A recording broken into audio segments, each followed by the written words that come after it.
Good morning, good afternoon, good evening, and welcome one and all to today's session, How Skills-Based Learning Drives an Organization's Performance.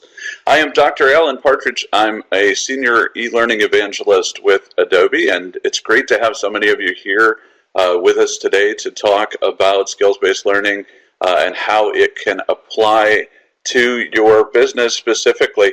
If you haven't had a chance to already, I hope you'll take the last second or two and go ahead and fill out that poll at the bottom of the page. It looks like the distribution is fairly even. I see that a couple of folks have included something else, and that'll be in the chat pod over there, along with some discussion, some really cool answers. I was excited to see how many of you actually are already considering what you're doing, a culture of learning, where people are really able to dig in and self-select. So that's really wonderful, and I think that should go hand in hand with the conversation for today. Let's go ahead and dig in. So today I'm going to focus on these basic steps, on aligning your business objectives to the learning, on providing some evidence of return on investment, based on the courses that you're delivering and the skills that you're providing instruction on creating a thriving learning culture inside of your organization, and then finally on innovating in order to contribute to the overall profit of your organization. Before I get into it, I'm going to switch over to a slightly different screen where we will be able to hang out for our session today. During the session today, you'll find that there's a Q&A pod, a formal Q&A pod that you can use to enter your questions. Those questions can be anything. So if you're having any difficulty with your technology, maybe you're having audio problems, that sort of thing, feel free to go ahead and enter those into the Q&A pod. I'll also be asking you questions as we go through today's session. And for that, I've provided a chat pod down in the bottom left-hand corner. There, that's free-form chat, so you can go ahead and chat into that. And we'll primarily use that today to answer the questions that I give you during the session, but of course it's open to everyone in the session as well.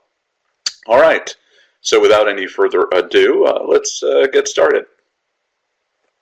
So one of the things that I wanted to kind of start with as I started to think about today's session is that it was very clear to me that there is a strong association between skills as they relate to our training and learning and learner motivation, that the two are very much linked.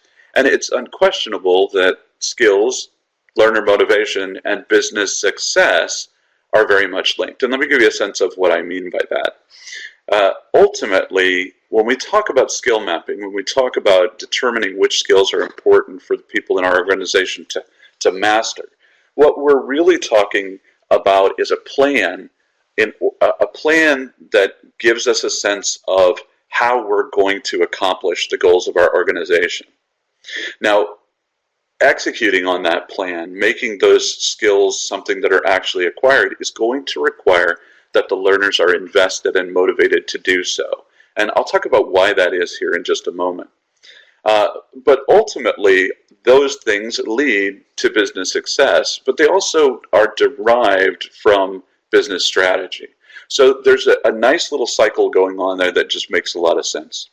Along the way today, I'll talk about autonomy, mastery, and purpose. And I'll talk about those elements as being really critical to understanding learner motivation and the role that it plays in business success and in mapping the skills. There is a huge amount to be said for how much we rely on motivating the learners. And for a long time, in much of traditional e-learning and training, that learner motivation has been the piece of the puzzle that's been the most lacking. So I'll spend some time on that today as well and describe what can be done there. In addition to that, I'll talk about skill mapping, and we'll dig down a little bit and compare skills and competencies. We'll very briefly hit on Kirkpatrick and understanding just the foundations, but don't worry, we're not going to go into any kind of a detailed investigation of Kirkpatrick. Then I'll talk about the path from business strategy to skill-based learning.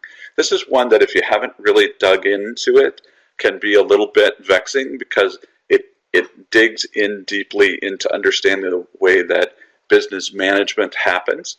I'll kind of demystify that and try and bring some ease there in terms of understanding how to really figure out what it is that your business strategy is all about and how to convert that into skills that can then be applied to the learning and training that you're doing. And then we'll talk about skill analysis and gap analysis and figuring out what that training implementation can look like. So before we start that, let's start with a question. And you can throw your responses to that question down in the quick responses box down in the lower left-hand corner. It's kind of an obvious question. Is your time valuable? I think the answer is pretty obvious. Is your time valuable? Do you value it? How much do you value your time? Do you feel like you have tons of time? Do you feel like you have too much time on your hands? Do you feel like it's difficult to control your time? Exactly.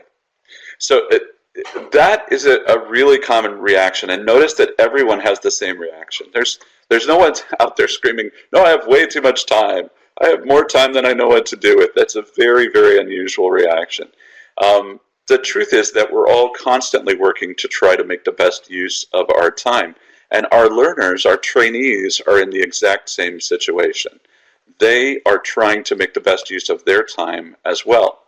And so at the heart of their objections, you'll usually find that time is at the center. So what if we modify that and we say, how do you optimize your time? How do you figure out how you will spend your time? How do you prioritize? Anybody have any thoughts about that? Planning helps with managing and measuring. Deadlines, project management.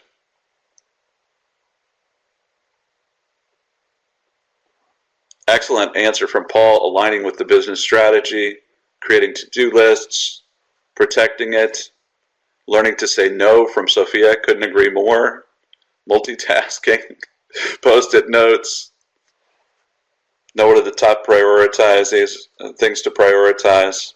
You have to-do lists, hire a clone. Couldn't agree more, Tim. I've hired like 6. Unfortunately, they keep dying. Excellent. So, we all do everything we can to maximize the time that we have on our hands. And these are the kinds of things that happen for the adult learners that we work with each and every day. They're asking the same questions that you're asking. Why should I prioritize this thing over that thing? Is what I'm doing right now a waste of my time? Is what you're asking me to do a waste of my time? How is this thing going to benefit me? Will it impact me?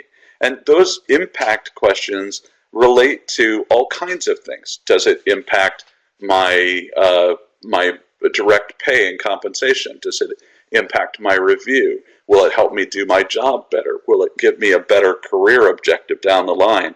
So all of these are the kinds of questions that people will ask, including things like, is this more important than something else? We all have these choices all the time. Think about for just a moment, what kinds of things motivate you to do one thing, to make one choice when it comes to your learning and training versus another choice. When you have to make that priority decision, what is it that motivates you? What makes you decide, okay, this is something that's important?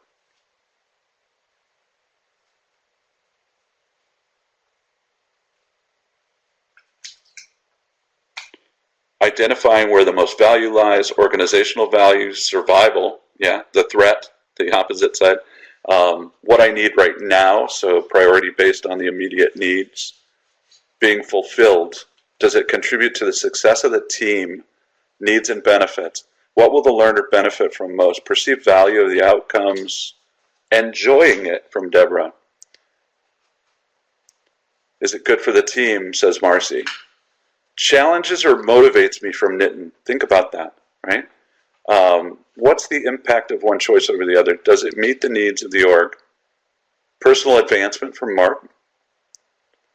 Will this make me better? Will it improve me overall?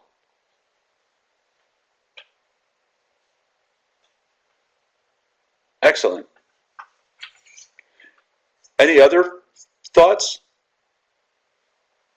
What would improve my performance? Have any of you ever had that experience where someone tells you that something is required and your reaction is that you don't want to do it?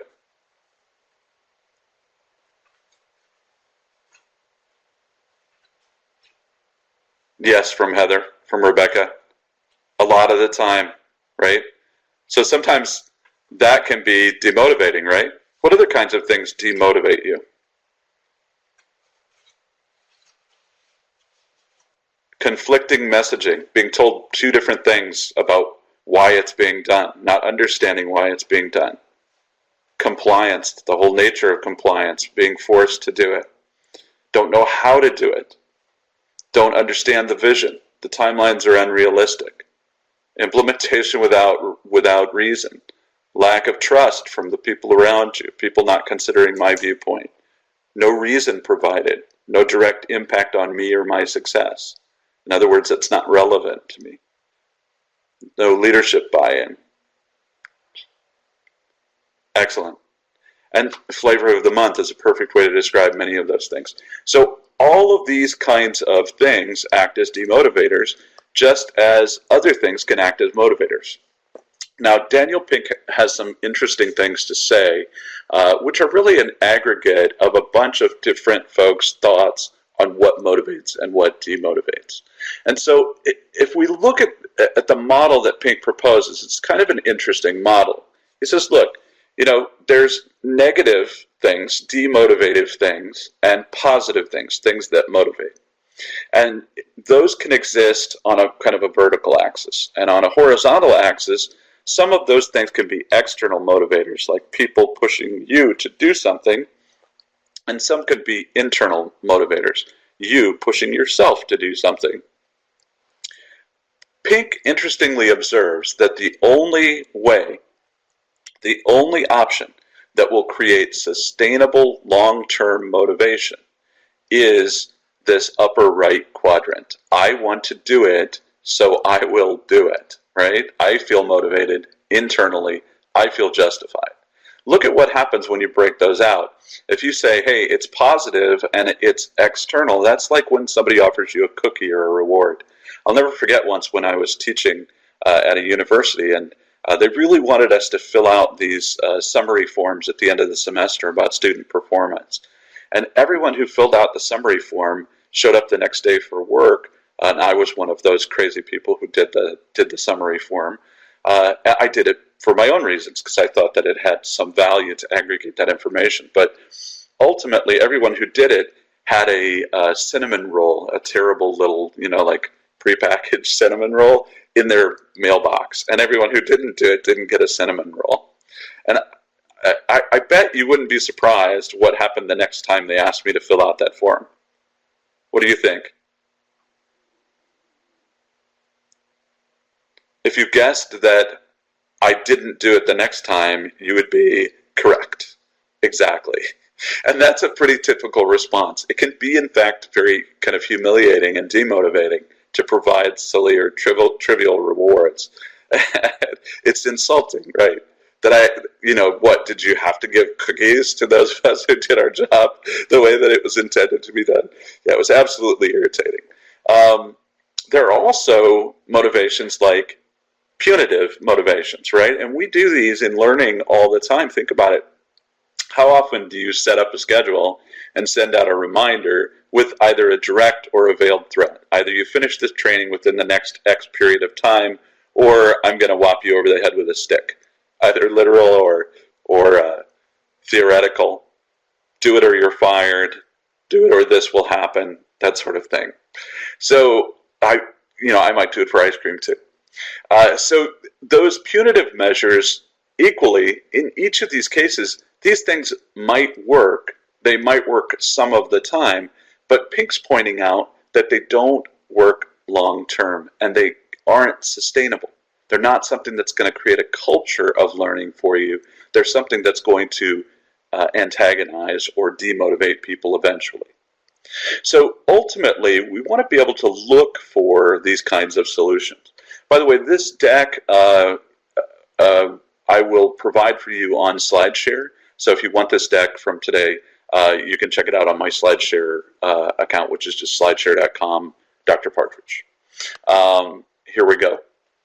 So Pink goes a little further, and he says, okay, that's all good and swell, but what good does it do us to know that only internal motivation will work? Because how are we supposed to dig into the heads of every single person in our team and therefore internally motivate them? We can't do that, right? But he's quick to point out that the basic principles of autonomy, mastery, and purpose are easily associated with things that actually do motivate people to do things. Look at this list that Pink gives us and compare it to the things that you said motivate you. The desire to be self-directed, autonomy, control for yourself, the ability to decide for yourself, is it relevant to me? Does it matter to me? Purpose, the desire to make a contribution. Think about those folks who said, I want to make sure I do it for my team. I want to do it for my org. I want to do it as a part of my group. Mastery. Think about those folks who said they did it because it would improve their career, that it would improve themselves and their own performance, right? Think about playing a game or learning to garden or doing work as maybe you're learning to be a chef. In each of those cases, you want to improve. You want to do better. We all have internal intrinsic motivation to improve and to master new topics. And we also like to be able to share with others how well we're doing at each of those things. Excellent question. Wow, great question from guest 4 about whether or not I feel that this applies the same for more collectivist cultures. Oh, wow. I have to be careful not to get sidetracked because that's an amazing question. I think that certainly the question of motivation and the way that it's wrapped up in the desire for autonomy is definitely something that sounds like it's more about cultures which are more individualistic in nature. But if we think about it, we can understand that I think that it's a basic human desire to demonstrate mastery and to share it. And you can also look at things like purpose and autonomy and understand that they're a part of a desire to be a part of a group and to be a successful part of that group.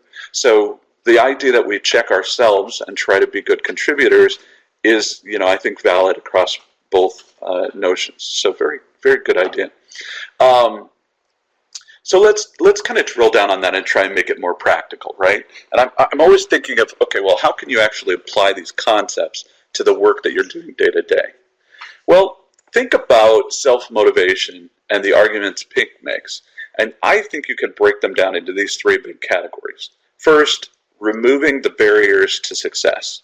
And that's all about making it easier and making it more motivating for people to accomplish their goals.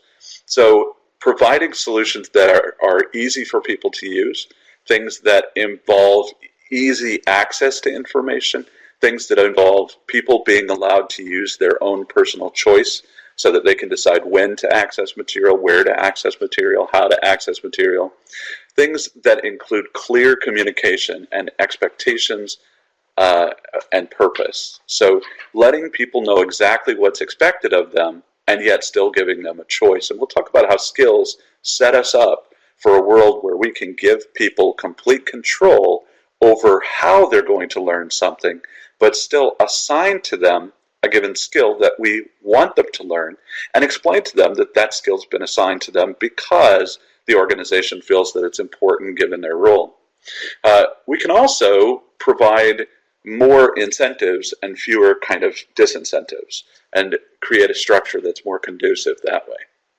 We can also provide options, like let people decide for themselves whether they want to work in a e-learning asynchronous kind of course or whether they want to work with a course that's synchronous, and that's sort of a virtual class, conferencing session, that sort of thing.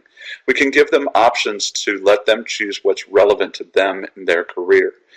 Think about it. If you say, I'm going to have a skills achievement for my entire sales force that's all related to, maybe you want them to work on a skill that has something to do with communicating product information to customers effectively.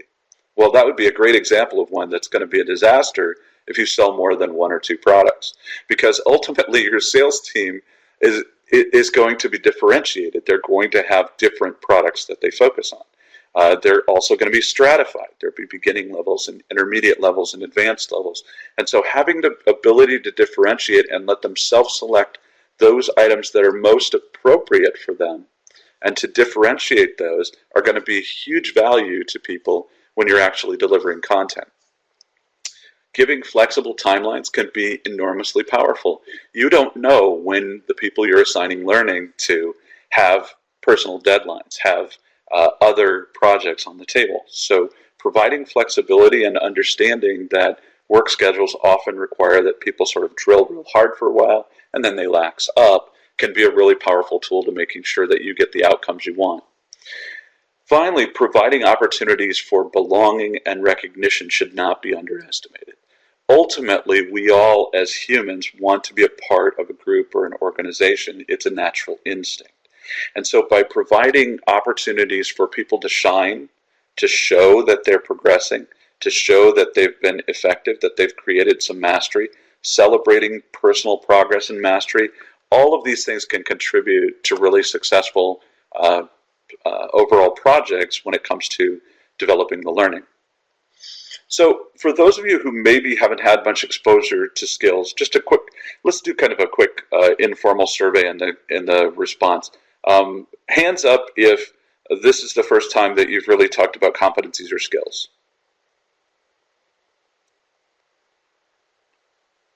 So we've got some hands going up. Excellent. You know, one of the things that I think is important for people to realize is that in training and learning, it's really common, about half of us, about 50% of the people in training and learning started out in other fields. Oftentimes they were subject matter experts or specialists in the area that they're now training. And the other half are formally educated. And so for the formally educated half, competencies and skills are most likely a part of your background, your education. For the half where you're coming from communications professions or you're coming from professions where your background was more about the content that you're training around, for you that's often kind of new. So it's important to get that kind of balance in the air when we talk about these things.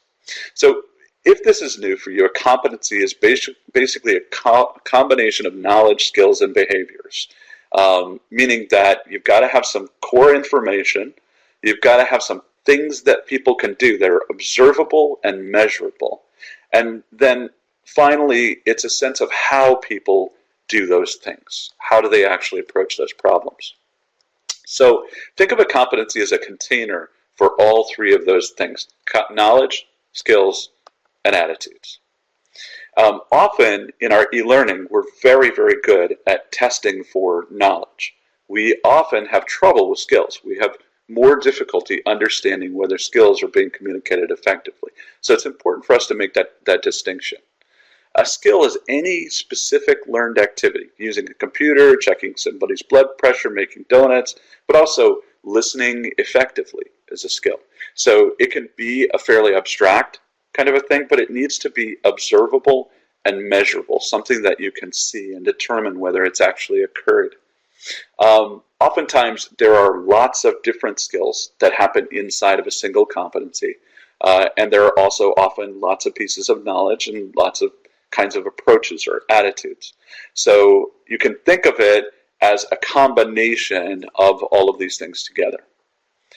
So do you think that right now, for the most part, we in the world of e-learning and training, we do a good job of always and consistently evaluating each aspect of competencies really well? Do you think that we evaluate one aspect better or one aspect worse? Looks like a lot of no's. Harder to measure behavior.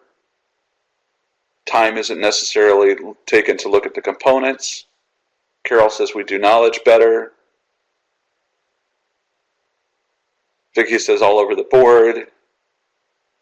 Katie points out that often our exams are knowledge-based. Excellent examples, excellent answers. And I think that you're right, that there are all kinds of problems there for us, and that a lot of them relate to the limitations of a kind of tradition that's evolved in these sort of multiple choice questions are the root, and we often do information followed by a multiple choice question as an attempt to assess understanding.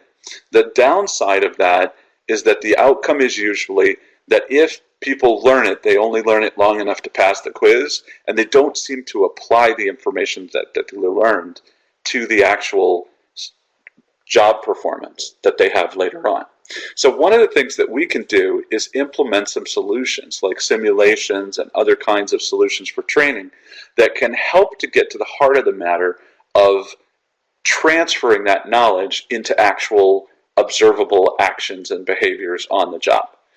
And that's an important part of understanding it. We can also look at the gap over a month or so and say, can we make this happen in a way that's observable by an independent observer, that there has been a real change in the way the job is done, boots on the ground, 4 to 6 weeks after the project is done.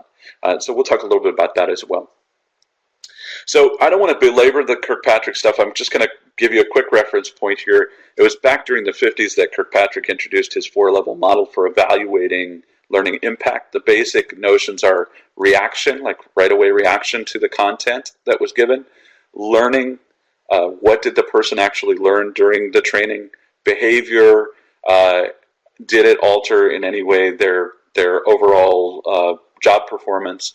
And then finally, results. Did you get a return on investment in terms of the impact on the business? And that's really ultimately the goal, right? Try to understand what was the impact on the business of the training that we did.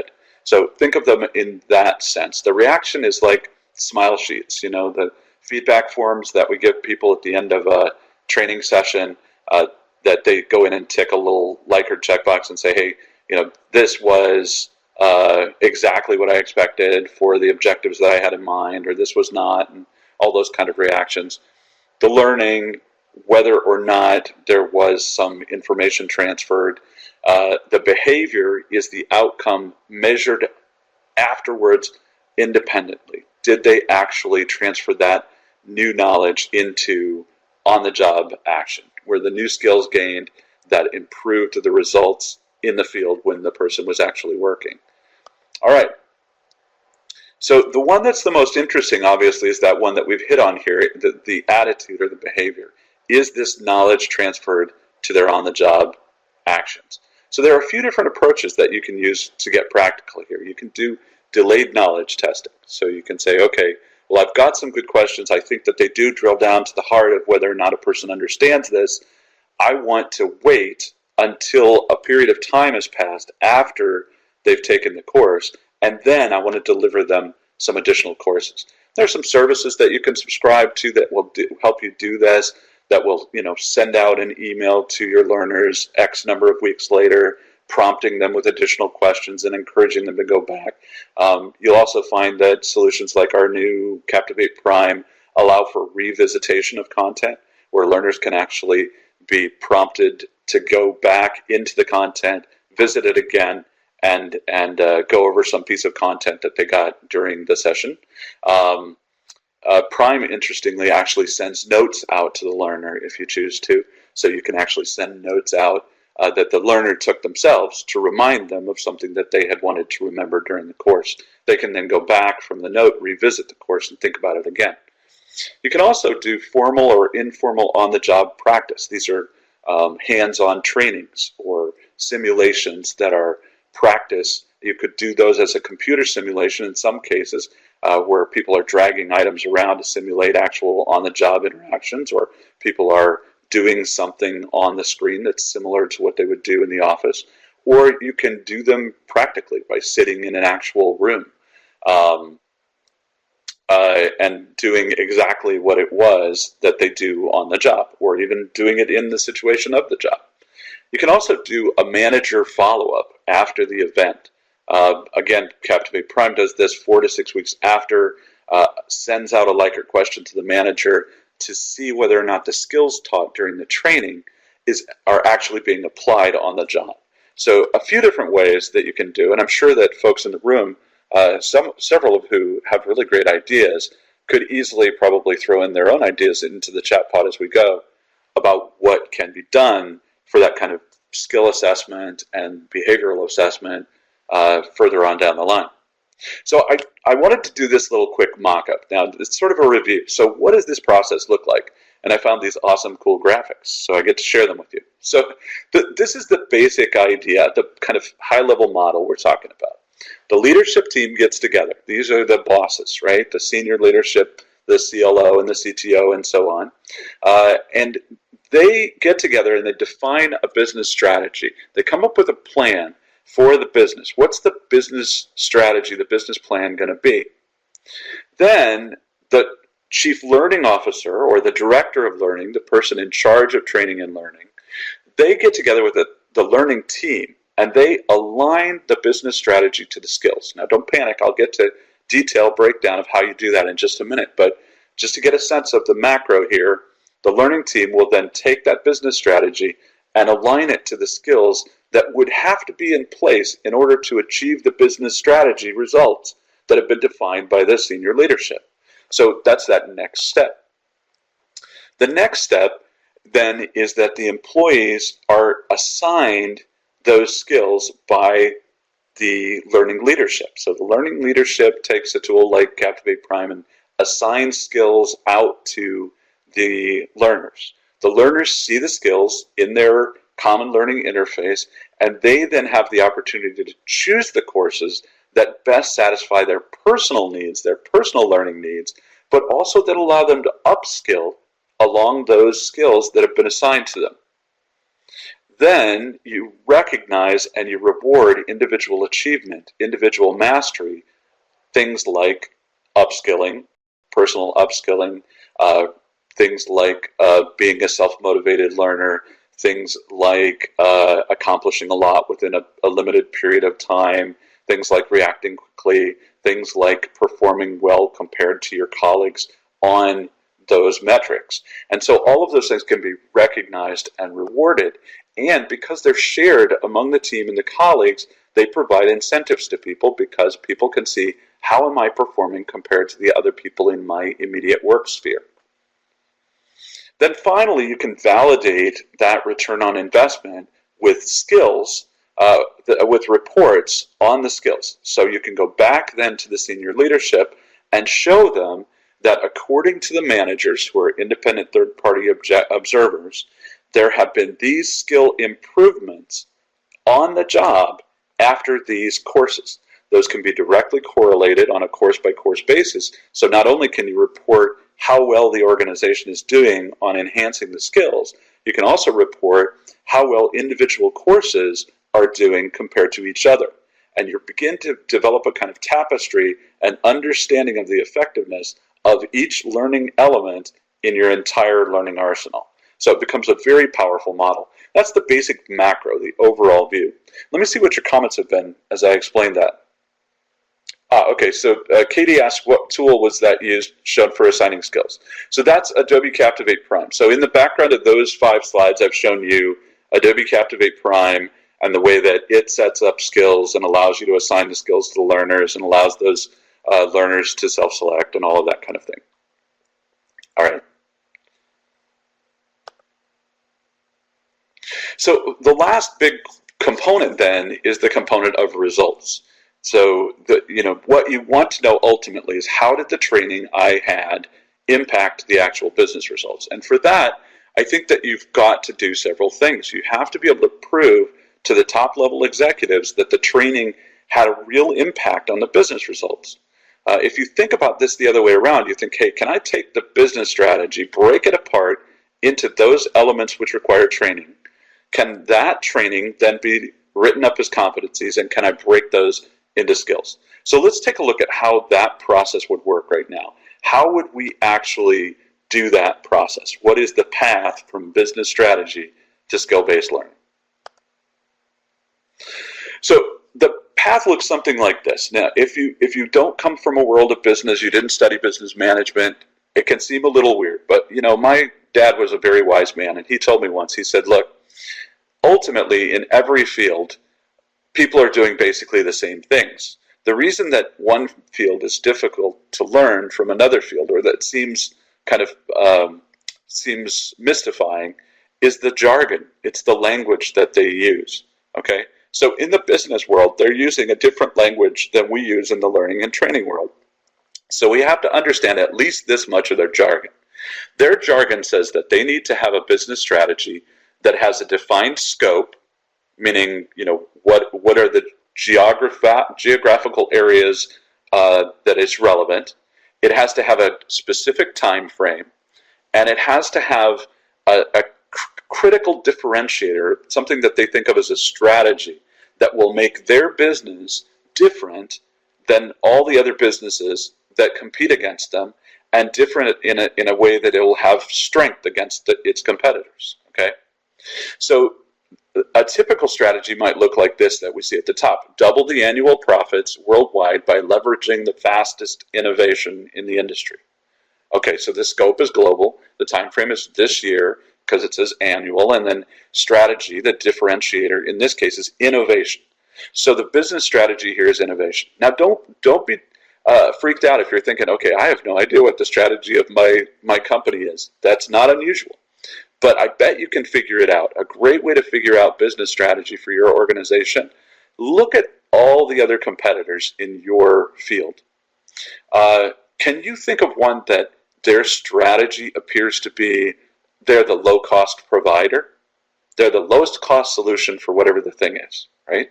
Can you think of one where their strategy is to be the elite, the aspirational model, the one that's, you know, the only the best use our whatever thing, right?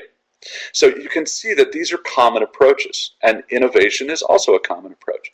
So let's drill down on the innovation strategy and see what we would do if we were trying to develop competencies and skills based on that. For this, I worked off of Soren Kaplan's model. So in 5 leadership competencies for disruptive innovation, Soren Kaplan talks about the innovation competency. And under innovation, Kaplan defines leapfrogging, boundary pushing, data intuition / integration, adaptive or iterative planning, and savoring surprise. And so these are the big picture competencies. And you can see how those are complex. They have lots of skills in them, lots of knowledge in them, lots of behaviors in each one of them. Let's focus on just leapfrogging and try to understand what it is about leapfrogging. What is leapfrogging? Now, while we do that, keep in mind that skills are always observable and measurable. To be a skill, it's got to be something you can actually measure and actually see. You have to be able to witness it. So Kaplan, he defines leapfrogging, and he says creating or doing something radically new. And notice that I've highlighted that: creating or doing radically new or different that produces a significant leap forward, right? That language is really important for Kaplan because he's beginning to define exactly what those things are. What are those behaviors and attitudes that are making a difference in terms of these individual folks? Leaders who possess the unyielding intention of creating breakthroughs give themselves a leg up. So we get from that the basic fundamental skills that are going to be required under that leapfrogging. So then how can we break that down further? Well, we can say leapfrogging could include the following. Could include listening actively, like listen, record, repeat, practice, question. Could include things like researching all the time, question. Could include things like adapting or changing yourself, being open to change, accepting failure and hardship.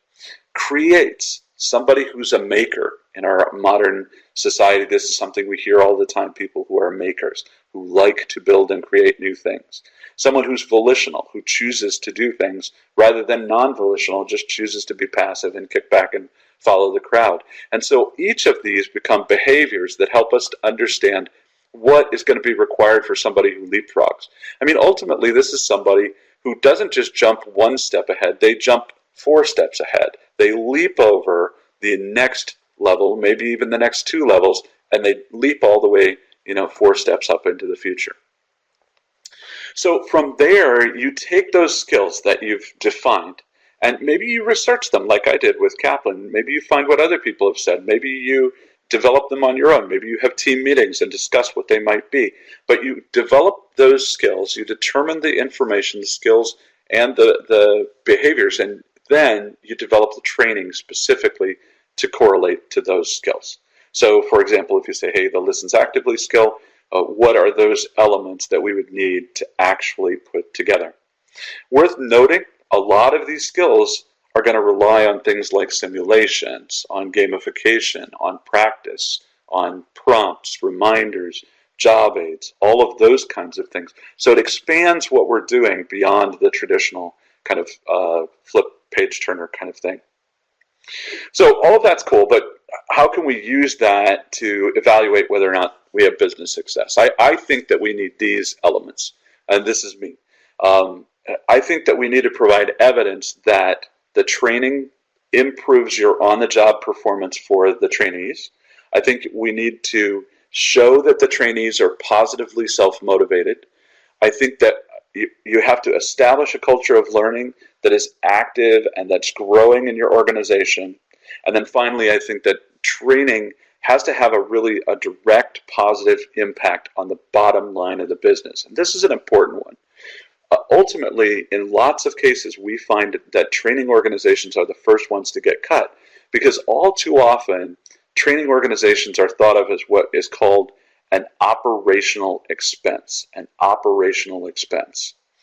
Think about that phrase. What they're really saying from the business mindset is it's a cost that we have that does not contribute to the profit of our company. That's just plain wrong. Ultimately, learning and training does contribute to the profit of a company. And in a company which seeks to innovate, a company which seeks not to be disrupted in today's economy, that company has to be conscious that if they're not constantly training and upskilling their employees, they're going to fall behind. The world is evolving too rapidly for you to simply sit in a sort of passive position and assume that your business is going to remain the same. Think for a moment about how many businesses in your most recent work lifetime, right? Think past 15 years, past 10 years, past 20 years. How many businesses were commonplace out there that have gone belly up and disappeared overnight over the past 10 years, 15 years, 20 years? Think about it. Can you think about major video chains? Think about when you used to go to a mall and walk into a video store. That phenomenon rose and fell in the span of less than a decade. Think about traditional companies that existed all over your city and now are completely changed. Think about the kinds of businesses you used to go to that just don't exist anymore. And so these are really, really common occurrences. And ultimately, only those organizations and companies which become disruptors are the ones which survive. And to become disruptive, you have to innovate. And the only way you innovate is through your people. Your people are the way that your company thrives. And so ultimately, that means that training and learning are far more important than they have ever been. And ultimately, training and learning are directly impacting the bottom line of the business. And that paradigm has to be beaten into the heads of senior leadership. And you may think that it's not happening, but it absolutely is. Even over the course of the last 3 years, as I've asked this question of people, the question that I asked you guys at the top of the seminar, I said, hey, what about your organization. Where are you? Are you just doing compliance training? Are you just in operational expense? Are you just doing compliance and basic management training? Most of you said that you're at least aware of, if not already doing, much deeper learning experiences. And so ultimately, organizations are becoming much more aware that they have to revolutionize, they have to begin to become disruptive. And it's our job then as the learning and training specialists to help them understand that part of that is getting out of this modality, this way of thinking that training is an operational expense, and getting into a world where we think of training as an absolute part of a contributor to the bottom line, a thing that is helping us with all of our overall profits. So, thinking practically, I come back to my demand to make these things practical. I put together this list of what can you do to sort of make this happen in your organization if you're not already. And I think this can be a kind of a shopping list for you of this is what I would do if I were going to try and build this from the ground up. First, use the strategic plan to prioritize the training needs of the organization. Try and figure out exactly what needs your organization has and put those needs into the format of the strategic plan so that you're ready to go tick, tick, tick, one at a time. Define standards. So figure out what these standards for learning are going to be and then evaluate the skill gap. Come up with what are our current skills? Where are our people? And to do that, you're going to have to do a fairly traditional needs assessment, but you're also going to want to go in and understand, where people actually are. What do they actually do well, and where are they not achieving those expectations, especially when it comes to skills. That gap between where the people are and where the people are desired to be by leadership, that's ultimately the skill gap, and that's what your focus should be on. And ultimately, you need support from senior leadership to understand that you may not have the bandwidth to do every little request that comes down the pipeline. You may have to be focused on this skill gap, on closing that skill gap. Develop your curriculum plan. Figure out what it is that you're going to do to align to that skill gap, and then implement that training. Communicate those expectations and purpose. Let people know why you've built the training that you've built, how that training is going to effectively help the entire organization get on board with the overall organizational goals and plan, and then give people the autonomy they need to be able to self-select the materials that are the most relevant to them. Finally, you want to recognize and reward mastery, individual performance. Let people know, give them badges, gamify it, give them ways to help share their accomplishments with other people. Let them communicate the courses that they found to be effective and give feedback on those, and let them be a part of the growing process of effective courses and training.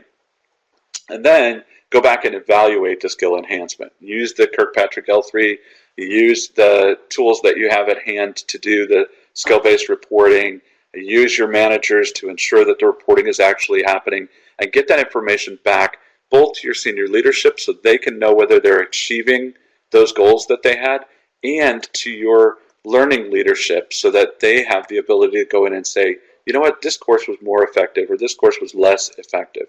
And obviously you're going to want to have tools that will allow you to see very easily how effective was this learning based on the skills. All right, so I wanted to give you guys some resources that I thought might be useful if you're trying to dig through this and kind of build out your own solution. And I found these two books to be quite helpful. Dick Hanshaw's Training That Delivers from 2014 and the Workitect's Competency Development Guide. If you're going through and you're trying to prioritize your training needs, defining those standards, evaluating the skill gap, developing a curriculum plan, these are both good resources that can help you kind of dig in under the hood and get much more detailed information about exactly how to do that. I also am going to be blogging in the next week. I put together a list of about 20 books for an e-learning library. That's really it's a library that's all focused on building out a learning program that allows for deeper engagement. So I will be blogging on that. If you don't already follow the Captivate blog, I hope that you'll follow our Captivate blog. We'll give you the URL for that as well so that you guys can see that. All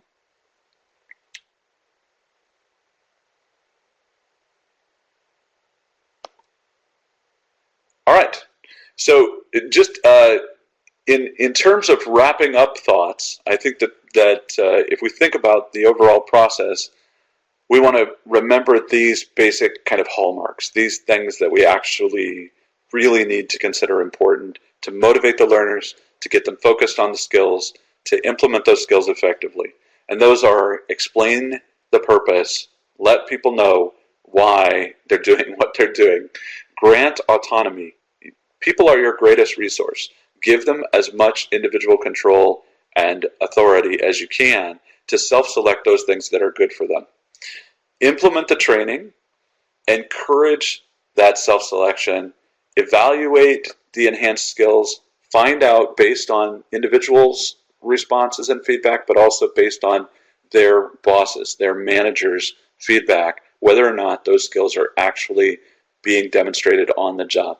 Communicate your expectations. Assign skills to people actively. Let them know what management expects of them. You would be stunned to realize, probably not, but I'm stunned to realize how many people don't have a clue what the plan is, what the overall goals of the organization are, and what their role is in that plan. And then finally, recognize and reward mastery. Really let people know when you feel like they've done a great job. I want to share with you my contact information, and of course I want to give you as much time as you would like for any questions that might not have been answered by my team in the room. As always, if you have any questions, we'd love to hear from you. I'll note that if you'd like to see a demonstration of Adobe Captivate Prime, there's a button there to request a demo. If you'd like to have a free 30-day trial of Adobe Captivate Prime, I'd encourage you to try it. It is insanely easy to use, so insanely easy to use that we strongly encourage people to jump right in, set up a free trial, take the courses that are built right into it, and you'll find that within the first 90 minutes you're able to get it up and running, add a few users, assign some courses. It is really an amazing experience. I encourage you to check it out. There are also some links there in the pod. Thanks everybody for attending. I will put the PowerPoint on SlideShare, and you'll be able to get it from SlideShare. And I'll share the Captivate blog page with you right now. I'll also share my SlideShare link.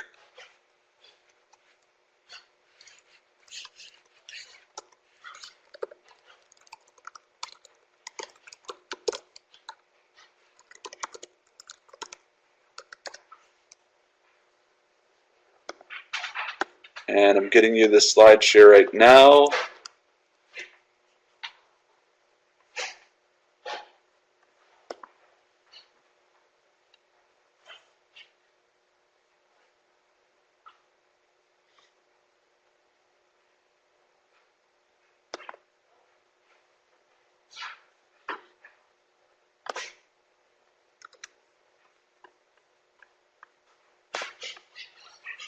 Here comes the SlideShare.